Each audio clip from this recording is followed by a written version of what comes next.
ഈ കേരളത്തിലെ പോക്ക് ഈ തീവ്രവാദം ഒക്കെ അത്ര ഗുണകരമാണോ എന്ന് എനിക്ക് സംശയമുണ്ട്. ഷമീറിനെ പോലെ മാന്യന്മാർ ഒത്തിരിയുണ്ട്.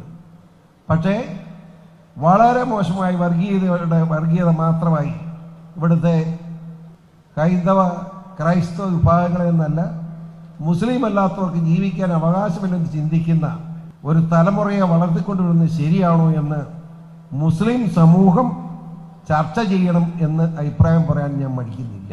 കാരണം അത് പറയാതിരുന്ന കുഴപ്പമാണ്. ഭാരതത്തോട് സ്നേഹമില്ലാത്ത ഒരുവരും ഭാരതത്തിന്റെ മണ്ണിൽ ജീവിക്കുന്നത് ശരിയല്ല എന്നാണ് എൻ്റെ അഭിപ്രായം. അത് പറയുമ്പോൾ എന്നെ പേടിപ്പിച്ചിട്ടൊന്നും കാര്യമില്ല. ഇന്ത്യയും പാകിസ്ഥാനും കൂടെ ക്രിക്കറ്റ് കളിക്കുക. എനിക്കൊരു മണിയിൽ ഞാനിങ്ങനെ എൻ്റെ ദൈവമേ ഇന്ത്യയുടെ വിക്കറ്റ് പോകരുതെന്ന് പ്രാർത്ഥിച്ച് ഞാൻ നോക്കിയിരിക്കും. നമ്മുടെ വിക്കറ്റ് പോകുമ്പോൾ ഇവന്മാർക്ക് ഒരു പ്രശ്നമില്ല.